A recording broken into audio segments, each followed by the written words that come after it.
My name is Melissa and I'm a mental health practitioner within Winchester and Test Valley CAMHS, and I'm a mental health nurse by background.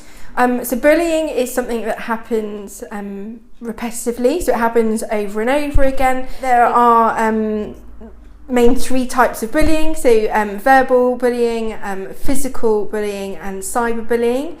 So verbal bullying, it can be from anyone, but it can also be from your peers at school. It can be from work colleagues at work.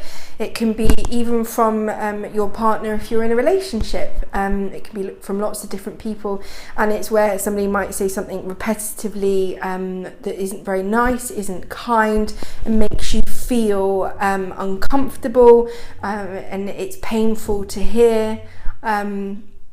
And it doesn't make you feel very good about yourself, and it's not very nice. It can also be where somebody is making you feel isolated, so not so much what they're saying to you, but what they're not saying to you, what they're not including you in, or they're making it quite obvious that they're excluding you from something, from a social situation, and actually makes you feel quite alone. So physical is where somebody might physically hurt you. This doesn't necessarily have to be kind of beating you up. This can be kind of hitting you, tapping you. It's again something that can really affect your self-confidence, can make you feel frightened, and it's also, it's again very scary if you're going through that. We have cyberbullying. So I was speaking to a colleague recently, and actually it's quite different, I think, for parents and guardians and carers. And you feel they don't understand you, and actually it's unlikely they are going to understand you, because now things are really different. We have the internet, we have social media, and it's gained such momentum. It's such a big part of people's lives now. When they used to go home from school, that was their fortress, that was their safe place, that was where they could get away from it, and actually that made it okay. It made it easier to cope with.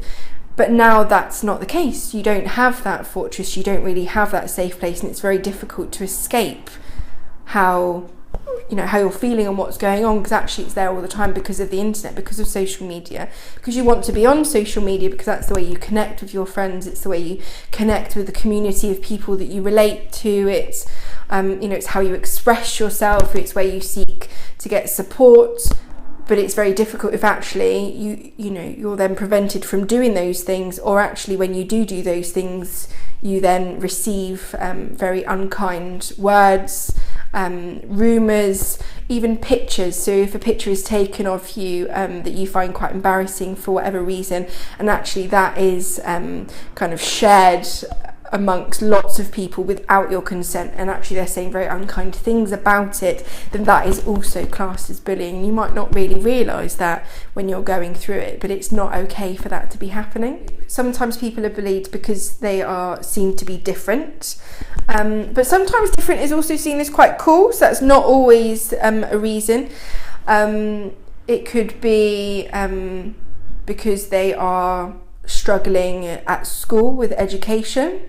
It could be because they're not achieving quite the same. It's because maybe they don't have the same things as everybody else. It can really depend on the situation you're in, the school you're in, the friendship groups you have, who you are, your family. Bullying doesn't really discriminate in a way, and actually everybody can be exposed to bullying at some point in their life from somewhere.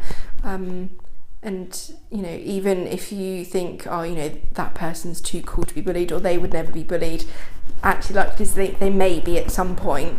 Another reason why people are bullied is because actually the bullier. So the bullier could also be experiencing difficulties in life, and actually that's why they are behaving in this way. That's why they are maybe saying hurtful things to other people, because actually that's an expression of how they feel inside and about how they feel about their life, and they don't know what else to do but that, and they get some comfort from it. Even they might not have an understanding of why they do that, and actually it's an idea that maybe they need to get some help and to speak out as well, and maybe other people need to get involved to help that person who's bullying you realise that the way they're behaving isn't okay, and actually is hurting and it's harmful, and it's something that they need to stop. So when we don't deal with difficult things that happen in our lives, and when we don't process them and acknowledge and become aware of what's happening around us or to us or our thoughts, things can become really difficult. Our emotions can shut down a little bit, or they can become quite intense.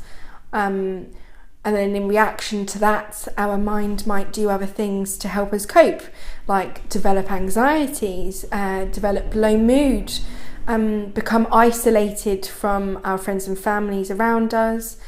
It can affect our sleep. It can affect how we succeed in what it is that we want to succeed in, like, our favourite lessons at school, our job, a relationship that we have, either a friend, boyfriend, girlfriend. It can really impact our lives. So it's worthwhile saying something sooner rather than when it gets really, really tough. Sometimes people think that if you tell somebody about something, you're a snitch, is a word I've heard, or you're dobbing somebody in. That might be quite an old word now, but when I was younger that was a word. Or you might feel ashamed or shameful or weak. That's really hard, and that stops you from then seeking help. But actually it's not. It's, developing those assertiveness skills is a positive thing, to let somebody know that, no, that's not okay. It's not okay for you to treat me like that. Actually, it's okay that makes me sad, because you also deserve help. Nobody deserves to be in that situation. And people will help you, and that can be telling your friends so they can support you to tell other people. It can be telling your parents if you feel comfortable to do that, telling an older sibling at home, telling a family member, grandparents, cousins, family friends, telling your favourite teacher at school, the one that kind of gets you. You can talk to them, you can tell them a bit more about who you are. You could even tell your GP. It doesn't really matter who it is. It can be the school nurse. Just tell somebody. People will help you when you ask and let them know what's going on.